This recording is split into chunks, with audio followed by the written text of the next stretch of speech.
come tournament time, you guys will know what all these close games feel like? Well, of course, we would prefer them to all be 20, 30-point blowouts. It makes the bench a lot more comfortable.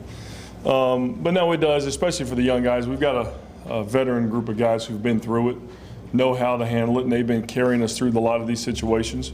And it's good to see the freshmen get the much-needed experience, because once you get late in the season, the race for conference regular season champion is going on, so that you're playing for something this time of the year. You get in the conference tournament, obviously means something, and then when you get to the NCAA tournament, then you're talking about a true one-and-done scenario. So being in these close games is definitely a benefit, especially to our younger guys. What do you think is the thing that this team is best at, or has learned the most about itself in this just never-ending string of close games? Well, we're tough and we're resilient.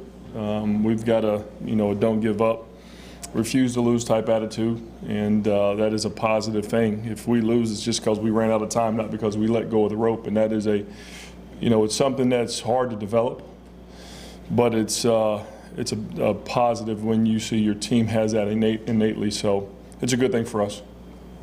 Tony, you guys have shot much better on the road than at home the last 4 or 5 weeks. What, if anything, does that mean? You got an answer for me? Because I don't have one. I mean, we probably spend as much time in our opponent's building as we do in our own, so that's not a factor. So who knows what it is? But we've got fantastic shooters, and I think in the few home games we have remaining, hopefully we'll start to shoot a lot better. Is there a lot of debate about practicing in a different facility than when you actually play the games? Would you prefer to have more practice at Brunt? I don't think it matters. When you look at Cal's win-loss record over the course of 10 years, hard to argue about the success in that arena. So I don't think, the rims are 10 foot, the court's the same length, the basketball has the same amount of air in it. You've got to, no matter the background, you've got to be able to get results at the end of the day. We're getting them on the road. We got to figure out a way to get them at home. I've heard some players say that Rupp is the size of it and the basket is kind of out there in the middle of an open space, and that's not ideal as a shooter. Exactly. I was a shooter. And when I hear those arguments from our guys, I said that's the arguments of non-shooters. Everywhere we play, somebody's got a different ball. There's a Nike ball here, where it's an Under Armour ball here. There's an Adidas ball here. It's a Wilson ball there. The nets might be different, tighter, looser. The rims are a different color, orange. You either can shoot the ball or you can't. Doesn't matter the background. Cal has said on many times this year that you are what your stats say you are. Ashton's stats are kind of less than stellar. How do you reconcile his play and his stats? What are those stats? Because I don't know them offhand. Recently, the last 7 games, he's shooting 39%. He's turning the ball over at a pretty high rate. I mean, obviously he's still defending and all that stuff, energy, but offensively, I think it's a pretty dramatic dip here in these last month. Well, the only thing I'll say is we wouldn't trade Ashton for another point guard in the country, because the results of the team are the ones that matter, and you're going to have ebbs and flows as an individual through the course of a season.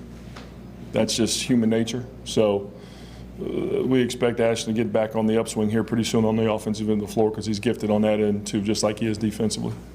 Tony, I think the last 6 games you've held the opponent either 40% shooting or below. I think it was 5 straight below 40 until Saturday. Are you happy with the defense right now? Yeah, I think our defense is evolving and coming along. Again, our veteran players have carried us on that end of the floor, as our younger guys have caught up with the intensity, the speed, the scheming at this level that you have to have, and then have 5 guys working as one on the floor. And so I think we're happy where our defense has progressed, but like every aspect of our team, we've still got some ways to go to be the best we can be. Talking about 5 guys working together on the floor, so you mean like help defense and that sort of thing. Yeah. How much improvement have you seen in that area, especially when you've basically got the same core of 7 or 8 players who play together? How much does that help in that regard? It's been a ton. You see the symmetry and the chemistry coming along on the defensive end of the floor. These guys are connected, and we're communicating better is a big part of defense, and it's always a struggle to get the young guys to understand what communication is. Communication is 2 ways. It's not just one guy saying do this.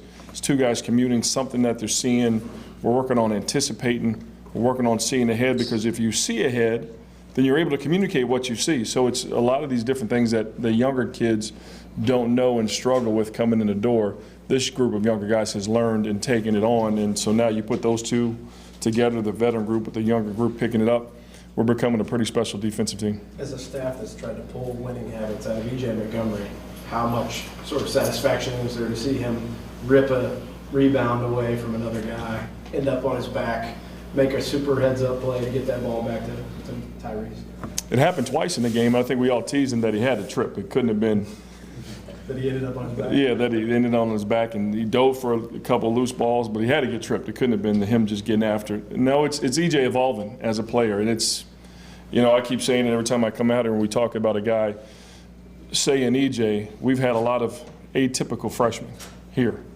And EJ's no different than just normal freshmen from around the country, that it's taken him a little bit longer in the process to get it. But is there anything wrong with that? Is there anything wrong with it? P.J. Washington, Willie Cauley-Stein. You can do both here. You can be one and done and out the door, or you can come here and develop and take your time. You can do both. It's on your timetable, not on ours. And EJ's, it's neat to see him starting to see some of the fruits of his hard work and the success and the praise, because we don't win that game the other night if it's not for EJ. Tony, LSU has hit a little bit of a rough spot here lately. You guys kind of anticipate them being a little bit of a wounded animal, so to speak?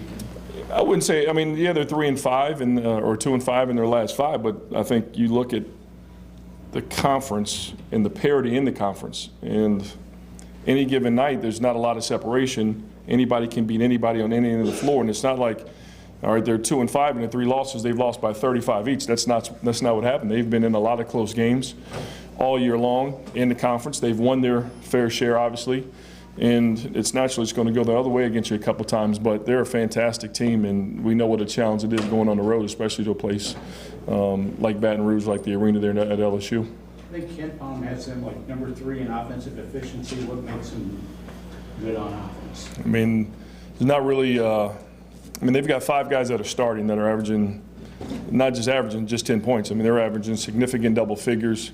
They're a fantastic rebounding team on the offensive end of the floor. They have traditionally been, since Will's been there, they'll shoot it and then they go get it. They shoot the 3, they drive the ball.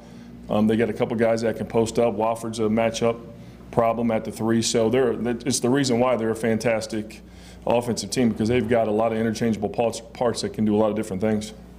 Tony, how much is just generically, how much is basketball a mental game? How much does the mental aspect of basketball come into play for a player or a team? It's huge. It's 90-10 mental to physical.